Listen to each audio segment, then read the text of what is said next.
सात संगत जी प्यार से कहना धन निरंकार जी।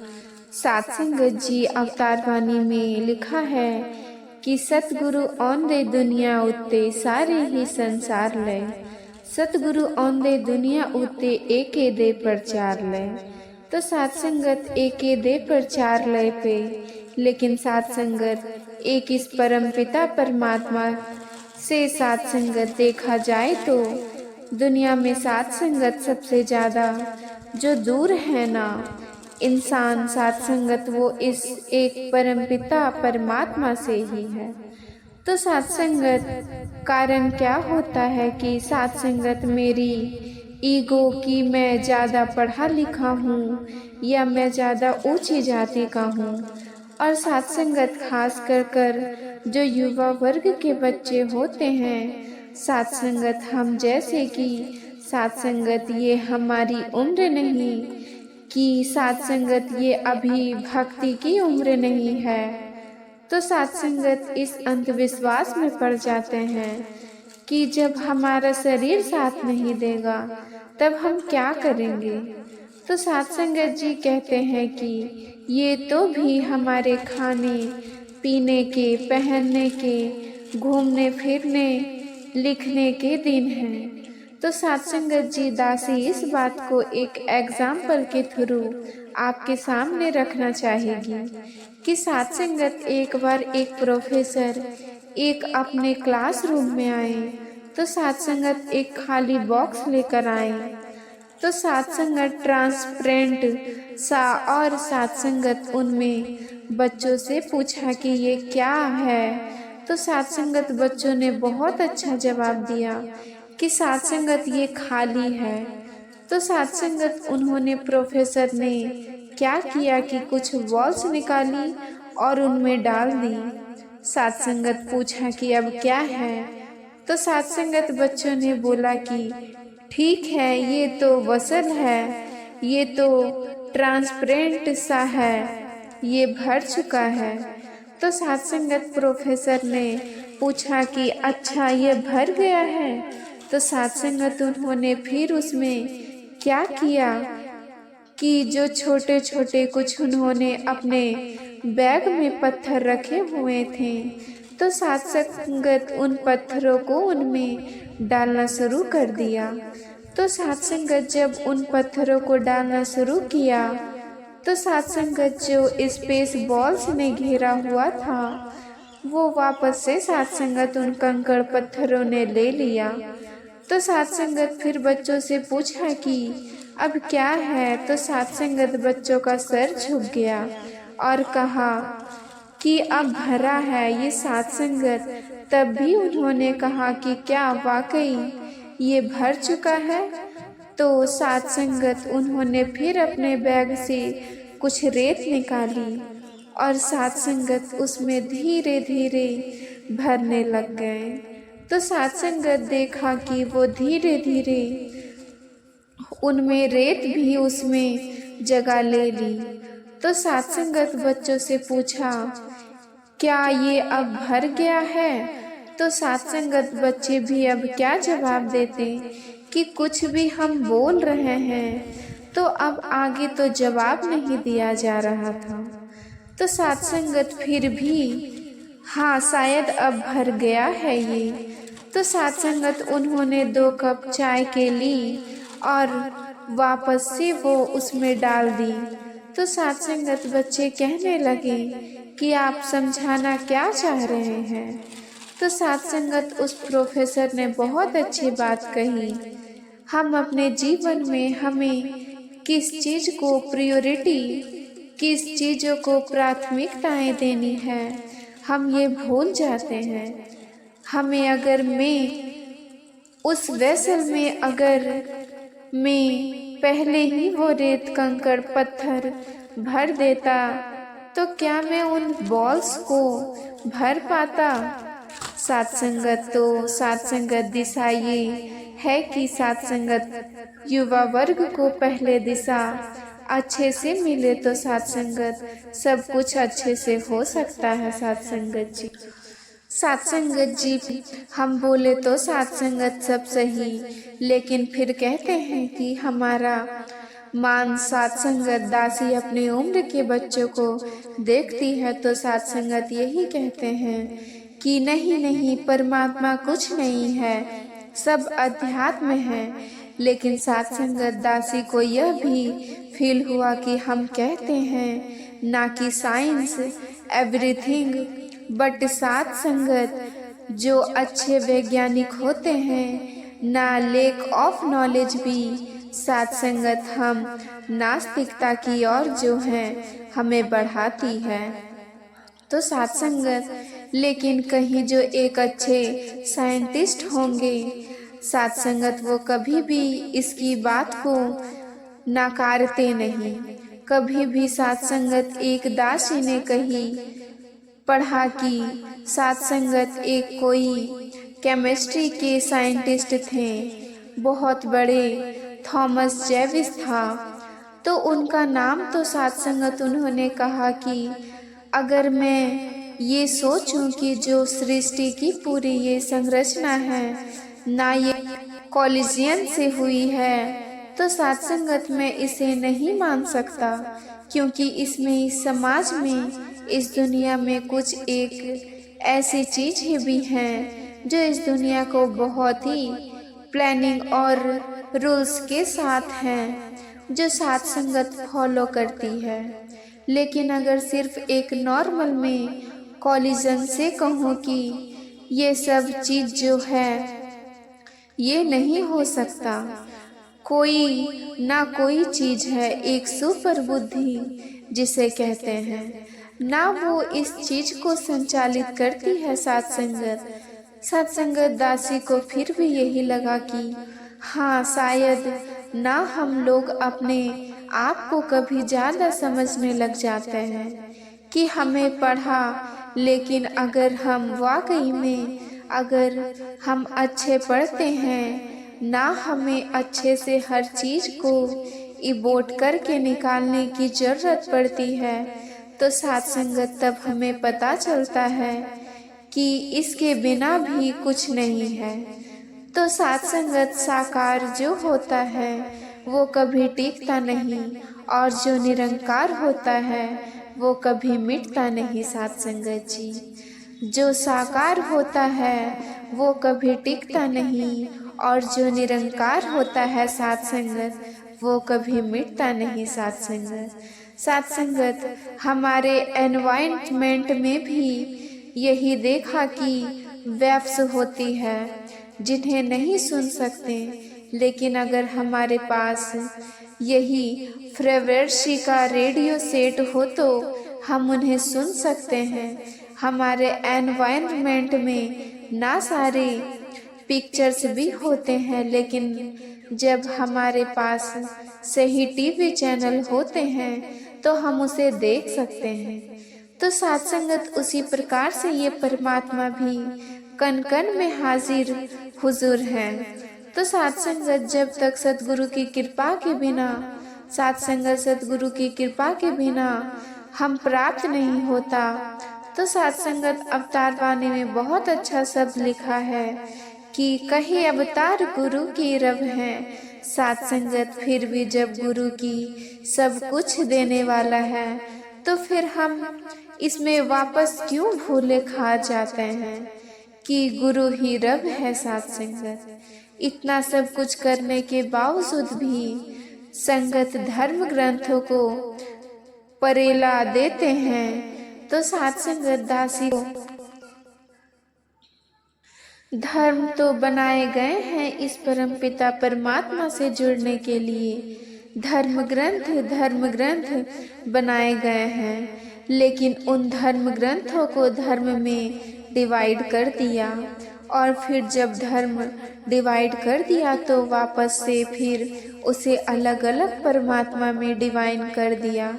सात संगत तो एक था, लेकिन इन धर्म ग्रंथों से धर्म बने, धर्म से अलग अलग परमात्मा बने, और वापस एक नया हुआ कि एक त्रासदी का कारण बन गया। तो सात संगत जी फिर भी बाबा सिंह जी इस दुनिया में साथ संगत एक कोशिश कर रहे हैं कि साथ संगत सारे कल्चर को एक साथ दिखा दिया। साथ संगत यहाँ पर भी अभी हमने इतना सुंदर नज़ारा देखा जब शोभा यात्रा में साथ संगत कहाँ कहाँ के बच्चे साथ संगत। इसका मतलब ये तो नहीं ना कि यहाँ पर गढ़वाली ट्रेडिशन को दिखा रहे हैं तो हम उसे किसी चीज़ से अप्रोच करने की कोशिश कर रहे हैं या कुछ। साथ संगत ये तो है ना कि बाबा जी का मैसेज की प्यार सजाता है गुलशन और नफरत वीरान करे। तो साथ संगत जब अलग अलग वैरायटीज के फूल एक बुके में सजा जाते हैं तो उसकी शोभा बढ़ जाती है।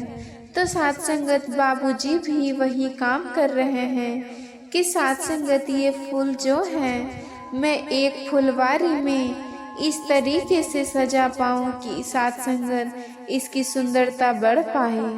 और साथ संगत हम बच्चे भी इतना निरंतर ये कोशिश या इतने दिनों से लगे हुए हैं कि बाबा जी हम आप जी को रिझा पाएं।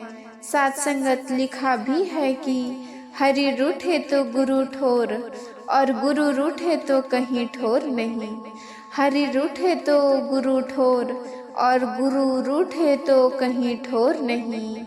तो साथ संगत सदगुरु इफ हरि ई डिप्लेपेंस देन भी कैन गो टू द सदगुरु for they social but if सदगुरु डिस्प्लेस में यही अनजाना विनती प्रार्थना करते हैं। बाबा जी साथ संगत बोलना बहुत आसान होता है पर बाबा जी हमें इतनी दो कि बाबा जी जैसा आप चाहते हो ना बस हमारा जीवन वैसा बन जाए हमें उसके लिए कोई प्रयास ना करना पड़े। आप हमारा हाथ पकड़कर इस चीज से बाहर निकाल दो। तो साथ संगत जी अपने से जोड़े रखना, अपने चरणों की भक्ति देना। साथ संगत जी, साथ संगत जी अक्सर हम यह लाइनें सुनते हैं कि कण कण में निरंकार बसा है। साथ संगत जर्रे जर्रे में इसकी रहा था कि समझाने के लिए तो ये बात कहना कि कण कण में निरंकार है एक समझने समझाने वाले एक थियोरेटिकल बात पर अगर हम प्रैक्टिकली सोचेंगे तो हमें किन चीज़ों में निरंकार के दर्शन करने हैं। इन कणों, इन सेल्स से, टिश्यू से वो क्या है जो एक्चुअली बना है हमें फिजिकली नज़र आता है, जिनमें हमने निरंकार के दर्शन करने हैं, जिनमें हमें निरंकार की शिक्षाएं लेनी है। तो साथ संगत एक पहला बहुत ही ऑब्वियस जो सवाल सा जवाब बनता है वो है प्रकृति, नेचर। और हम कई बार डिस्कस में ना सिर्फ संगत में बल्कि फ्रेंड्स के साथ भी आगे पीछे भी यह बात करते हैं कि there so much to learn from nature. चाहे हम कहें कि धरती की तरह हम में संयम होना चाहिए, सहन शक्ति होनी चाहिए, या हम फूलों का एग्जाम्पल देते हैं कि फूलों की तरह हमें देना आना चाहिए। तो साथ संगत जी खुशबू देना, खुशी देना और साथ संगत इसी तरह नेचर में, चाहे हम सूरज की बात करें जिसे हम एक रोशनी का जीवन का प्रतीक मानते हैं।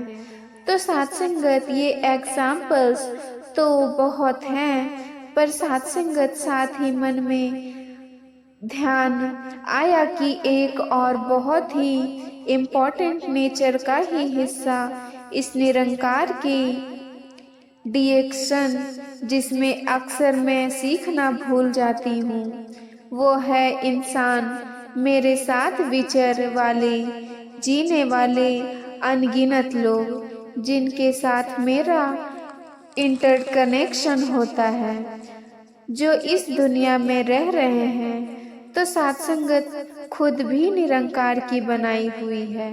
एक खूबसूरत प्रकृति का ही रूप है। साथ संगत दासी को यही ख्याल आ रहा है कि क्यों फूलों से सीखना आसमान है, क्यों नेचर के बाकी एक्सपेक्ट से सीखना आसान है। क्योंकि कोई फूल कभी भी मुझे कोई उल्टा जवाब नहीं देता, किसी फूल के साथ मेरा कोई वाद विवाद नहीं होता, कोई डिफरेंस ऑफ ओपिनियंस नहीं होता। फूल का काम है सिर्फ देना, वह देना चुपचाप दिए जा रहे हैं। और कभी किसी कांटे से मुझे कुछ लग भी गई तो मैं कभी उस फूल को या कांटे को ब्लेम नहीं करूंगी साथ संगत। तो साथ संगत जी, एक समझदार इंसान कभी उसको जिम्मेदार नहीं ठहराए। वो यही बात मानेगा कि मेरी गलती थी, मैंने कांटा नहीं देखा और मुझे चुभ गया। तो साथ संगत, जब हमारे फॉलो ह्यूमंस के साथ इंटरकनेक्शन की बात आती है, जब हम और इंसानों के साथ बातचीत करते हैं, तो साथ संगत कभी डिफरेंस ऑफ ओपिनियंस, कभी ये कहते हैं कुछ है पर इनके जीवन में तो मैंने कुछ और देखा। मेरे जजमेंट, मेरे बायसेन ही कुछ है। मेरी अपनी सोच में जो बीच में आ जाता है और एक इतना बड़ा प्रोस्पेक्ट मेरे पास सीखने का, निरंकार की शिक्षाएं इस रूप में लेने का है, पर मैं उसका फायदा ही नहीं उठा पाती। क्योंकि मेरी अपनी सोच, मेरा अपना दिमाग, मेरी अपनी अकल बीच में आ जाती है साथ संगत। दासी अपने बारे में यह बात रियलाइज कर रही थी कि एक तो होता है कि हम कहते हैं कि कोई जानबूझ के शायद मेरा काम खराब कर रहा है, मेरे बारे में गलत बात कर रहा है, पर अगर दासी अपनी सोच देखे तो कई बार सिर्फ एक डिफरेंस ऑफ ओपिनियंस, सिर्फ एक सोच का फर्क भी मुझे इतना चुपचाप रहता है कि मैं सामने वाले को गलत ठहरा देती हूँ। कि जरूरी नहीं कि जब वो गलत हो बस मुझसे अलग है, बस एग्री नहीं करते मेरी बात से या मैं उनकी बात से सहमत। साथ संगत जी, क्या अलग अलग ओपिनियंस होना गलत बात है, पर क्योंकि मुझे लगता है कि इन्होंने मेरी हाँ में हाँ मेरी भरी कि मेरी बात से विपरीत कोई बात कह दी, तो मैं अपने आप समझाने वाले तो गलत ठहरा देती हूँ, ना सीखने की कोशिश करती हूँ, ना समझने की कोशिश करती हूँ, ना अपनी सोच का जरा बढ़ा देती हूँ कि इनके नज़रिए से भी देख के देखूँ, कुछ सीख के देखूँ, क्या पता कोई नई बात सीखने को मिल जाए। तो साथ संगत जी, कृपा करो, आशीर्वाद दो कि मेरी अपनी सोच, साथ संगत जी, अपनी सोच के दायरे में बंधे ना रह जाएं। निरंकार का अगर हम कहते हैं कि जर्रे जर्रे में कण कण में वास है, और साथ संगत हम पर तो ये बहुत बहुत ही दया हुई, बहुत कृपा हुई कि सद्गुरु आप प्रकट हैं, आप सामने आकर इन्होंने यह ज्ञान बख्शा, ये दात आदि, ये नज़र बख्शी कि हम निरंकार के दर्शन कर सकें। और ना सिर्फ ये बात अपनी जगह एक सच है कि सद्गुरु जैसा दुनिया में और कोई नहीं होता, सिर्फ एक सद्गुरु हैं जो पूर्ण होते हैं, जो मुकम्मल होते हैं, पर साथ संगत फिर भी इस इंसानी जामे में आए हैं, इंसानी की तरह एक आम जीवन जी रहे हैं, हर रिश्ता निभा रहे हैं जो हम निभाते हैं दुनिया में, विचार रहे हैं। तो साथ संगत ये ऐसा क्यों कर रहे हैं? गुरु को तो कोई ज़रूरत नहीं कोई भी यह इम्तिहान देने की, इस लाइफ साइकिल से गुजरने की, ये सिर्फ इस कर रहे हैं ताकि खुद जी खुद जी सके, हमें जीना सिखा सके। किस तरह हमने हर एक में निरंकार के दर्शन करने हैं, किस तरह हमने एक ऐसी लाइफ जीनी है जो एक ज्ञानवान संत महात्मा की होनी चाहिए। एक ऐसा जीवन जीना है जिसमें हमेशा दूसरों की एक पॉजिटिविटी से देखने की इच्छा है, दूसरे की तरफ एक प्यार वाला भाव हो, तो साथ संगत नमस्कार वाला भाव हो, सत्वचन वाला भाव हो, माफ़ी वाला भाव हो। और साथ संगत सद्गुरु आप ही हमें जी के दिखा रहे हैं, सिखा रहे हैं कि अगर सिर्फ हम अपने डिफरेंस ऑफ ओबियंस से ऊपर उठ जाएं, अगर सिर्फ इतना मानना शुरू कर दें कि ठीक है, शायद ये इंसान मुझ में अलग है, ज़रूरी नहीं कि उनका अलग होना गलत होना ही है, तो साथ संगत सिर्फ इतने चैन से ही मेरी सोच की विशालता का दायरा कितना बढ़ जाता है, मेरा सीखने का स्कोप कितना बढ़ जाता है। और फिर यह जो कि शिक्षाएं, इनका यही एक ही अंश आत्मा के रूप में एक एक इंसान के अंदर तो परमात्मा के दर्शन में भी कर पाऊंगी। और हर एक में जो इन्होंने गुण भरे हैं वो गुण में सीख के अपने जीवन में भी डाल पाऊंगी। साथ संगत जी, इस ज़िंदगी की भाग दौड़ में जब इंसान को देखते हैं तो ऐसा लगता है कि हर कोई बस किसी उलझन में है, कोई ना कोई उलझन इंसान को जकड़े हुए हैं। माया की उलझन, अपनी नौकरी की उलझन, रिश्तों की उलझन, या कभी कभी तो ये मन ही अपने में ही मन के शिकार हम खुद हो जाते हैं। यानी वो चैन, वो तसल्ली, वो एक सुख जिसको खोज हो रही है वो मिल नहीं रहा कहीं ना कहीं। और जब कोई बात बताने की कोशिश करता है, कुछ समझने की कोशिश करता है, तो इंसान झट से ये जवाब देता कि मेरी ज़िंदगी है, मैं जानता हूँ, मुझे मत बताइए, मुझे पता है मुझे क्या करना है।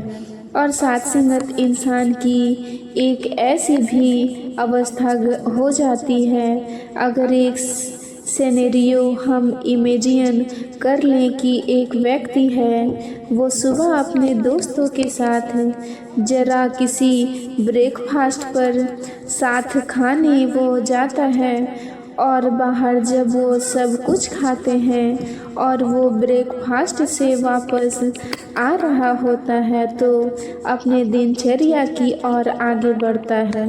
तो साथ संगत ऑफिस में जाता है, जिन लोगों से मिलना होता है उन लोगों से मिलता है, पूरा दिन निकल जाता है। शाम का यूं ही जब वॉशरूम गया और शीशा देखा तो एकदम से देखता है कि अरे मेरे मुंह में क्या लगा है। ध्यान से देखता है तो याद आता है कि सुबह मैंने एक चॉकलेट केक बाद में खाया था, तो वो चॉकलेट केक मेरे मुंह पर यहाँ पर लगी रह गई। तो साथ संगत एकदम सोचता है, अरे ये क्या हो गया, सुबह से मैं घूम रहा था, सबने मुझे ऐसे ही देखा, मेरे बारे में सब क्या सोच रहे होंगे, मेरे मुंह पर ये दाग लगा हुआ था, मैं तो ऑफिस भी हो गया, हर जगह गया, फिर भी उस समय वो अपने दोस्तों को फ़ोन करता है और दोस्त को फ़ोन लगाकर बोलता है कि सुबह जब मेरे मुंह पर वो चॉकलेट लगी थी तो तुमने मुझे बताया क्यों नहीं, मैं पूरा दिन ऐसे ही घूमता रहा, ना जाने लोग मेरे बारे में क्या सोच रहे होंगे। साथ संगत जी। अरे अपना मुंह साफ कर लेता। अब साथ संगत जी हंसी आती है ये सोच के कि हाँ तो बात होती है मेरे चेहरे को संवारने की, अपने बालों को संवारने की, अपने कपड़ों को संवारने की, मैं कैसे दिख रही हूँ उसे संवारने की। तो साथ संगत उस समय में सबको कह रही होती है कि आपका फर्ज बनता है, बल्कि आप मुझे बताओ मैं अपने बाहरी जो आवरण है उसे मैं सवार में और सुंदर हो जाऊं। लेकिन साथ संगत जब कोई यह बताने की कोशिश करता है कि अपनी ज़िंदगी को संवार लो, अपनी सोच को संवार लो, ये तो लाइफ तुम्हें मिली है, तो ज़िंदगी तुम्हें मिली है, इसके मोल को समझ लो, इसे संवार लो, समझ जाओ। तो इस इंसान कहता है कि मुझे मत बताओ, मुझे सत्संगत जी ज़िंदगी में कितनी प्रॉब्लम्स है, क्या क्या चल रहा है मुझे नहीं पता। I know white I came doing, I am very busy. तो सत्संगत जी मन में फिर भी ये भाव आया कि क्यों हो रहा है ऐसा। तो सत्संगत जी कहीं ना कहीं इसलिए क्योंकि जिस अंधकार में मैं जी रही हूँ मैं उसी अंधकार की आदी हो गई हूँ, मुझे आदत हो गई है उसी में रहने की। जिस धुंध में रह रही हूँ, जिस धुंध में रहने की आदत हो गई है, जो मेरी सोच, जो मेरी संकीर्णता, जो मन में मैंने अनुमान लगाए हुए हैं, मैं उन्हीं अनुमानों में जीने की, उसी तरह से ज़िंदगी जीने की आदत पड़ गई है। तो सत्संगत मुझे अगर कोई मुझे कहे कि अपनी ज़िंदगी के बारे में सो है कि तुम क्या करने आए हो, ज़िंदगी को संवारने की बात सोची है, तो मैं कहती हूँ कि इसका मतलब नहीं कि मैंने मेरे पास these are not my priority, क्योंकि आदत तो गई है, क्योंकि उस भाग दौड़ में मुझे कहीं ना इससे होता सिर्फ इतना ही कि समय निकल जाता है, और समय निकल जाता है, बहुत समय हो जाता है, तब समझ में आता है कि अरे मैं तो भाग दौड़ रही थी, मैं भाग रही थी, लेकिन इतना दौड़ने के बाद, इतना भागने के बाद, इतना कुछ हासिल करने की कोशिश करने के बाद भी ऐसा क्यों लग रहा है कि मैं कहीं ही नहीं हूँ। ऐसा क्यों लग रहा है कि अभी भी अंदर कुछ खालीपन है। ऐसा क्यों लग रहा है कि मैं अभी भी सुख वो शायद मुझ में कहीं दूर भागता चला जा रहा है। तो सत्संगत ऐसा क्यों हो रहा है। लेकिन जब तक बहुत देर हो चुकी होती है और फिर रिग्रेट्स होती है, सत्संगत जी यह अगर सोचें, अगर हम ये लाइफ की सिचुएशन तो बड़ी हॉपलेस सी लग रही है, तो ये तो एक साइकिल है और इसी में ही सब जी रहे हैं। इट्स हो hopeless where is the hope. अगर इंटरनेट पर भी दासी देखती है सोशल मीडिया पर, तो अक्सर जो थ्रू है या बहुत सारे लोग वे यह कहते हैं कि लाइफ इज़ टर्निंग हॉपलेस, कोई उम्मीद ही नहीं है। ऐसा लग रहा है कोई उम्मीद की किरण ही नहीं है। यहाँ यह हो रहा है, वहाँ वो हो रहा है, मेरी ज़िंदगी में ये हो रहा है, मेरी उम्मीद कहाँ है सत्संगत जी।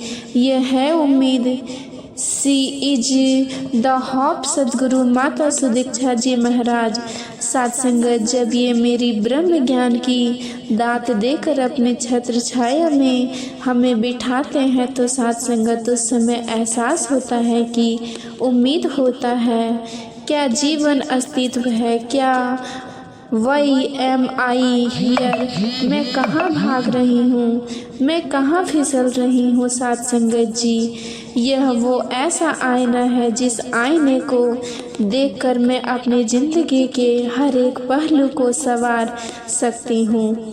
The deep parts of me which nobody else knows. साथ संगत इतनी कृपा से इनके दिए हुए ब्रह्म ज्ञान के आईने में देखकर मैं अपने आप को संवार सकती हूँ।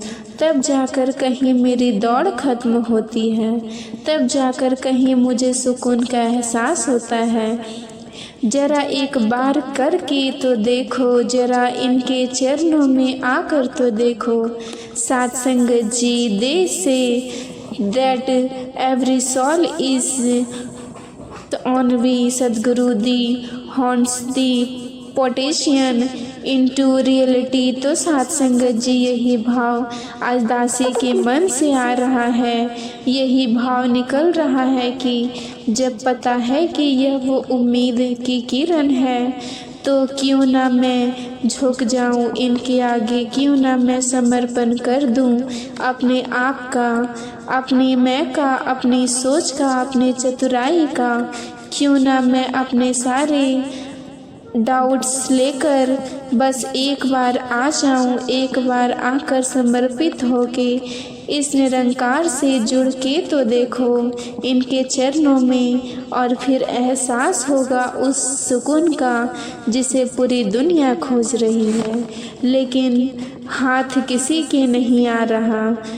हाथ सिर्फ और सिर्फ इस ब्रह्मज्ञानियों के ही आ रहे हैं। तो साथ संगत जी, बस यही अरदास की इनमें जुड़कर मैं अपने अंतर मन को संवार पाऊँ, अंदर से संवार पाऊँ, मेरी ज़िंदगी संवर जाए, मेरी ज़िंदगी की कीमत पड़ जाए। साथ संगत जी, प्यार से कहिए जी, धन निरंकार जी।